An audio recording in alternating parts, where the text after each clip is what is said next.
Umpiring নিয়ে বাংলাদেশে বহুদিন বহু রকমের বিতর্ক ছিল, তবে আম্পায়ারদের ট্রেনিং এর স্বার্থে জনপ্রিয় আম্পায়ার সাইমন টফেলকে আনা হচ্ছে আম্পায়ার ট্রেনার হিসেবে। বাংলাদেশ ক্রিকেট বোর্ড দেশের আম্পায়ারের মান উন্নয়ন করার জন্য বড় একটা পদক্ষেপ নিয়েছে দিন কয়েক হলো। প্রখ্যাত সাবেক ICC elite panel umpire Simon টফেলকে 3 বছরের জন্য নিয়োগ দেওয়া হয়েছে।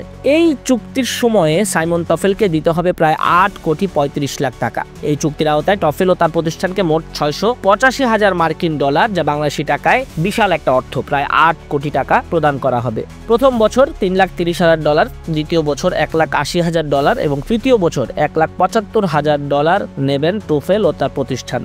এর পাশাপাশি বিসিবি কোর্স পরিচালনা, থাকা খাওয়া, স্থানীয় যাতায়াতের সব ব্যয় বহন করবে টফেলের। এই উদ্যোগের পেছনে রয়েছে বাংলাদেশের প্রথম ICC elite panel umpire Sharfuddoula Ibne Shahid সৈকতের প্রস্তাবনা। টফেল তার অসাধারণ অভিজ্ঞতায় ICC, Asian cricket council, cricket Australia, IPL, যুক্তরাষ্ট্রের ক্রিকেটকে ইতোমধ্যে সেবা দিয়েছেন। বিসিবি বিশ্বাস করে তার কাছ থেকে পাওয়া প্রশিক্ষণ দেশের আম্পায়ারিং মানকে বিশ্বমানের স্তরে নিয়ে যাবে। তবে টফেল বাংলাদেশে কতদিন থাকবেন, কতবার আসবেন তা এখনো চূড়ান্ত হয়নি। তার টিম মাঠে থেকে কাজ করবে এবং টফেল ভিডিও মনিটরিং এর মাধ্যমে তদারকি করবেন।